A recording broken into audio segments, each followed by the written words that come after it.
भाई भाई को हार्दिक अभिनंदन एवं सुस्वागत।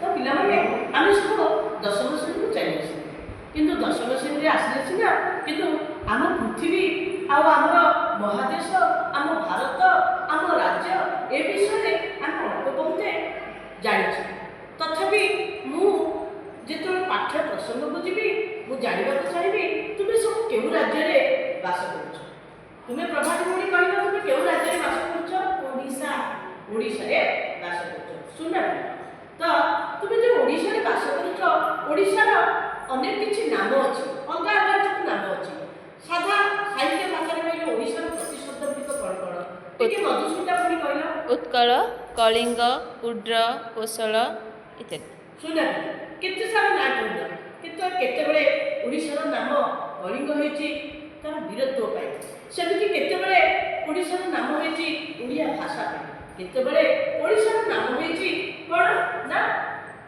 उत्कल। तो आज मु ए उत्कल विषय तुमको बहुत किसी कहि बोली आशा करछि। तो मोर मध्य आशा रहछि तुम मानव भीतर जदि किछि भी संदेह आसुछि ताहले ए यूट्यूब चैनल जो अच्छी रही कमेंट बॉक्स रे निजर समस्या जहाँ किसी बुझी पारनी जदि मत पचारि पार ताहले मु निश्चित भाव तुम संदेह को दूर कर। तो उत्कल होछि उत होछि गोटे उपसर्ग पिले आम नवम श्रेणी पढ़ीचे उत उपसर्गर अर्थ होछि श्रेष्ठ कला श्रेष्ठ कहतु ओडिशार आउ गोटे नाम है उत्कल। ये जो विभिन्न प्रकार कारू कला आ जो ज्ञान गुण में भरपूर रही ओडिशा देश ओडिशा राज्य ये ओडिशा राज्य को आम कौन कहले ना उत्कल बोली तो उत्कल में एत किसी रही जदि आम तार जत्न ननेबा जदि आम बंद न करवा जदि आम मन भर भाव सृष्टि न करवा ताहले उत्कल आ सुरक्षित हो रही तेणु उत्कलर सुरक्षा पाई उत्कलर मन भर भावना उद्रेक करने आम वंदे उत्कल जननी पाठटी निश्चित भाव पढ़ा वास्तव में उत्कल जननी वंदनीय एक कहीं वंदनीय आम पाठटी को पढ़ी सारापर संपूर्ण रूपे मन संशय दूर तो वंदे उत्कल जननी कविताटी को लिखिं किए ना आमर कांत कवि लक्ष्मीकांत महापात्र। तो कांत कवि लक्ष्मीकांत महापात्र विषय आम जाना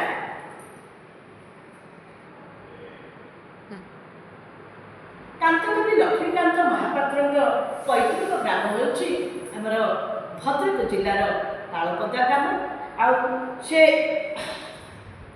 जन्म विवरणी आर साहित्य कृति अनेक किसी रही परवर्ती समय कहबी किंतु आज तुमको ये कविताटीर कथा टी प्रसंगे प्रसंगे अल्प अल्प मत टे आरंभ कर दूसरी शुण। तो कविता को आरंभ करने पूर्व आम समस्ते गीतटी को बोलवा तो मु प्रथम बोली सारापर आ तुम्हें मैंने बोल वंदे उत्कल जननी वंदे उत्कल जननी वंदे उत्कल जननी चारुभाषमय चारुभाषमय चारुभाषमय चारुभाषमय जननी जननी जननी वंदे उत्कल जननी पूतपयोधि विधूत शरीर घाड़तमाल सुशोभित तीरा शुभ्र तटे निकुल शिखर समीर जननी जननी जननी वंदे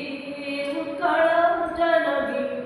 अगर मधुस्मिता भौणी बोलिला वंदे उत्कल जननी गीत टी तमें बोलिला केमती बोलछ वंदे उत्कल जननी वंदे उत्कल जननी वंदे उत्कल जननी चारुहासमय चारुभासमय चारुहासमय चारुभासमय जननी जननी जननी वंदे उत्कल जननी।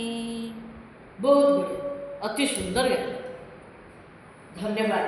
तो बर्तमान आम ये जो वंदे उत्कल जननी ଗୀତଟିର କବିତାଟିର ଆମେ ଟିକେ ଭାବ ସମ୍ପ୍ରସାରଣ କରିବା। ତ ବନ୍ଦେ ଉତ୍କଳ ଜନନୀ, ଜନନୀ ହେଉଛି ଯିଏକି ମା। ମା ଶବ୍ଦର ପରିଭାଷାର ପରିବର୍ଣ୍ଣନ ଏ ସାଧାରଣ ସନ୍ତାନ ପକ୍ଷେ କଷ୍ଟସାଧ୍ୟ ନୁହେଁ, କାରଣ ସେ ଜନନୀ, ସେ ସର୍ବଂ ସହା। ବୁଝିଲେ? ତ ପାଠଟି ପଢ଼ିଲେ ଆମେ କ'ଣ ପଢ଼ିବା? ବନ୍ଦେ ଉତ୍କଳ ଜନନୀ। ଏଠି ଲେଖା ହେଇଛି ବନ୍ଦେ ଉତ୍କଳ ଜନନୀ କି ଲେଖା ହେଇଛି। ଦେଖିଲେ ଏଠି କାହାର ମାନଚିତ୍ର ରହିଛି? ଓଡ଼ିଶା। ଓଡ଼ିଶା ମାନଚିତ୍ର ରହିଛି, ଯୋଉଟାକି ଆମେ ଉତ୍କଳ। ଉତ୍କଳକୁ ଜନନୀ ସହିତ କାହିଁକି ତୁଳନା କରାଗଲା? ନା ୟାରି ପୂର୍ବରେ ଆମେ ଲାଳନ ପାଳନ କରୁଛୁ, ଆମର ଜୀବିକା ଧାରଣ କରୁଛୁ, ଆମେ ଖାଇବା ପାଇଁ ଖାଦ୍ୟ ଖାଇବୁ, ରହିବା ପାଇଁ ବାସ ପାଇବୁ, ଆଉ ଜୀବନର ମାନ ନିର୍ଦ୍ଧାରଣ କଲେ ଏହି ଉତ୍କଳ ମାଟି। ତେଣୁ ଇଏ ଆମର ହେଉଛି ମା। ତେଣୁ ଇଏ ମା ସର୍ବଦା ବନ୍ଦନୀୟ। ତେଣୁ ଏଠି କାନ୍ତକବି ଲକ୍ଷ୍ମୀକାନ୍ତ ମହାପାତ୍ର ବନ୍ଦେ ଉତ୍କଳ ଜନନୀ ପ୍ରସଙ୍ଗଟିକୁ ଅତି ସୁନ୍ଦର ଭାବରେ ଅନୁଭବ କରିକି ଲେଖିଥିଲେ। ତ କେତେବେଳେ ସମୟରେ ଏହା କାହିଁକି ରାଜ୍ୟ ସଙ୍ଗୀତ ରୂପେ ମାନ୍ୟତା ପ୍ରଦାନ କରାଯାଇଥିଲା? ଆମର ଯେତେବେଳେ ଉତ୍କଳ ସମ୍ମିଳନୀର ଅଷ୍ଟମ ଅଧିବେଶନ ଚାଲିଥାଏ, ସେହି ସମୟରେ ବାଲେଶ୍ୱରଠାରେ ଏହି ଅଷ୍ଟମ ଅଧିବେଶନରେ ବନ୍ଦେ ଉତ୍କଳ ଜନନୀ ସଙ୍ଗୀତଟିକୁ ଗାନ କରାଯାଇଥିଲା। ଆଉ ଯେତେବେଳେ ଏହି ଗୀତଟିକୁ ଏତେ ସୁନ୍ଦର ଭାବଟିକୁ ସେ ପ୍ରସଙ୍ଗରେ ଅନ୍ତର୍ଭୁକ୍ତ କରିଥିଲେ, ବନ୍ଦେ ଉତ୍କଳ ଜନନୀ ସେ ସମୟରେ ରାଜ୍ୟ ସଙ୍ଗୀତ ରୂପେ ମାନ୍ୟତା ପ୍ରାପ୍ତ କରିବା ପାଇଁ 2000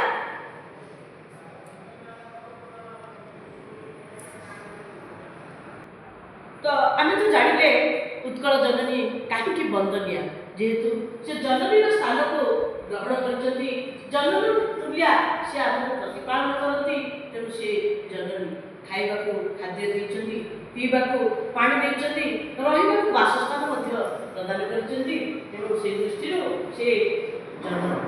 ତ ଇଏ ବନ୍ଦନୀୟ। ତାର ଚାରୁ ହାସମୟୀ, ଅନେକ ସୁନ୍ଦର ଚାରୁ। ଚାରୁ ମାନେ କ'ଣ? ଚାରୁ ମାନେ ହେଉଛି ସୁନ୍ଦର। ହାସମୟୀ ଜନନୀ, ଉତ୍କଳ ଜନନୀର ହସ ଅତ୍ୟନ୍ତ ସୁନ୍ଦର। ଆଉ ଚାରୁ ଭାଷମୟୀ, ଆଉ ଓଡ଼ିଶାର ଭାଷା ମଧ୍ୟ ଅତ୍ୟନ୍ତ ସୁନ୍ଦର। ହେଲା, ଭାଷମୟୀ ମାନେ ଭାଷା, ଭାଷା ମଧ୍ୟ ସୁନ୍ଦର। ତ ତେଣୁ ଏଠାରେ ଓଡ଼ିଶାର ସୁନ୍ଦର ହସ, ଉତ୍କଳ ଜନନୀର ସୁନ୍ଦର ହସ ଆଉ ଭାଷାକୁ ବନ୍ଦନା କରିଛନ୍ତି ଆମର କାନ୍ତକବି ଲକ୍ଷ୍ମୀକାନ୍ତ ମହାପାତ୍ର। ଓଡ଼ିଶାର ବର୍ଣ୍ଣ ପୂତ ପୟୋଧି। କିନ୍ତୁ ତମେ ଦେଖୁଛ ଉତ୍କଳ ହେଉଛି କ'ଣ ନା ବଙ୍ଗୋପସାଗର ତଟରେ ଅବସ୍ଥିତ। ତେଣୁ ଇଏ ହେଉଛି ଏଇ ବଙ୍ଗୋପସାଗର ହେଉଛି ପୂତ। ପୂତ ମାନେ କ'ଣ ମିଳେ ନା ପବିତ୍ର। ଇଏ ପୂତର ଅର୍ଥ ହେଉଛି ପବିତ୍ର। ବଙ୍ଗୋପସାଗର ତଟରେ ଓଡ଼ିଶା ଅବସ୍ଥାନ କରୁଥିବା ହେତୁ ଓଡ଼ିଶାର ଯେଉଁ ପୟୋଧି, ପୟୋଧି ମାନେ ହେଉଛି ସାଗର। এই ସାଗର କୂଳରେ ଆମର ଓଡ଼ିଶା ଅବସ୍ଥିତ। ତେଣୁ ପ୍ରତିଶବ୍ଦ ଗୁଡ଼ିକ ଜାଣିଥିଲେ ପୟୋଧି, ପୟୋଧିର ପ୍ରତିଶବ୍ଦ ଗୁଡ଼ିକ କେତେ ଗୁଡ଼ିକ ତମେ ସବୁ ତଳ କ୍ଲାସରେ ପଢ଼ିଛ। ସମୁଦ୍ର, ସାଗର, ରତ୍ନାକର ଏଭଳି ଆସିବ। ତାପରେ ପୂତ, ଗୋଟେ ପୂତର ଅର୍ଥ ହେଉଛି ହର୍ଷକାର ପୂତ ହେଉଛି ପୁତ୍ର, ଦୀର୍ଘକାର ପୂତ ହେଉଛି ପବିତ୍ର। ତ ତାପରେ ଆସିଲା କ'ଣ? ବିଧୌତ ଶରୀରା। ଏ ମୁହୂର୍ତ୍ତରେ ଇଏ ଯେଉଁ ବଙ୍ଗୋପସାଗରର ଜଳ ଓଡ଼ିଶାର ତଟଭୂମିକୁ, ଓଡ଼ିଶାକୁ ବିଧୌତ କରୁଛି। ହେଲା, ତେଣୁ ବିଧୌତ, ବିଧୌତ ମାନେ କ'ଣ? ମାନେ ଧୋଇଦେବା। ହେଲା, ତ ଏଇ ଆର ତଟ ଦେଶରେ ଆଉ କ'ଣ ସୁଶୋଭିତ କରୁଛି? ୟାର ତୀରରେ ଆମ ତାଳ ତମାଳ, ତାଳ ତମାଳ, ତାଳ ଗଛ ଆଉ ତମାଳ ଫୁଲ, ବାଇଗଣୀ ରଙ୍ଗର, ଯୋଉଟାକି ଆମେ ଦେଖିଛେ ମଧ୍ୟ କେଇଟିଏ ତାଳ ତମାଳ ଫୁଲ ଇଏ ଆର ତଟ ଦେଶରେ ବିରାଜମାନ କରୁଛି, ସୁଶୋଭିତ କରୁଛି। ତ ଶୁଭ୍ର ତଟିନୀ କୂଳ, ତା ସହିତ ଏ ଉତ୍କଳରେ ଯେଉଁ ନଦ ନଦୀ ଅଛି ତାର ତଟିନୀ କୂଳ, ଶିଖର ସମୀରା। ଶିଖର ମାନେ କ'ଣ? ଜଳକଣା। ତମେ ସବୁ ଜଳକଣା ଦେଖିଛ କୁହୁଡ଼ି ସମୟରେ, ଯେଉଁ କୁହୁଡ଼ିର ଜଳକଣା ଗୁଡ଼ିକ ଉଦ୍ଭାସିତ ହୁଏ ବାୟୁମଣ୍ଡଳରେ, ସେଇ ଶିଖର ଗୁଡ଼ିକ ପଡ଼ୁଛି ନା ଶୁଭ୍ର ସ୍ୱଚ୍ଛ ରଙ୍ଗର ଜଳ ଧାରଣ କରୁଥିବା ତଟିନୀରେ କ'ଣ ନା ଜଳକଣା ଗୁଡ଼ିକକୁ ଉଦ୍ଭାସିତ କରୁଛି ଏ ବାୟୁ। ସମୀରା ସମୀରା ହେଉଛି ବାୟୁ। ପିଲାମାନେ ଟିକେ ଧ୍ୟାନ କରିଥିବ, ଏଠି ଲେଖାଯାଇଛି ଶରୀରା, ତୀରା, ସମୀରା, ଏସବୁ କାହିଁକି ତୁଳନା କରାଯାଇଛି? ନା ଯେହେତୁ ଆମେ ଜନନୀର ବନ୍ଦନା କରୁଛୁ ହେଲା, ତେଣୁ ଜନନୀ ହେଉଛନ୍ତି ସେ ସ୍ତ୍ରୀଲିଙ୍ଗ ରୂପ। ପ୍ରତ୍ୟେକ ଦେଖ ଶରୀରା ସ୍ତ୍ରୀଲିଙ୍ଗ ରୂପ ହେଇଛି, ତୀରା ସ୍ତ୍ରୀଲିଙ୍ଗ ରୂପ ହେଇଛି, ସମୀରା ସ୍ତ୍ରୀଲିଙ୍ଗ ରୂପ ହେଇଛି। ତେଣୁ এই ଦୃଷ୍ଟିରୁ ଆମେ ଆଜି ଏତିକି ପଢ଼ିଥିବା। ଆଗାମୀ ଦିନରେ ମୁଁ ପୁଣି ଅନ୍ୟ ପାଦ ଗୁଡ଼ିକୁ ତୁମକୁ ସ୍ପଷ୍ଟ କରିବି। ଧନ୍ୟବାଦ।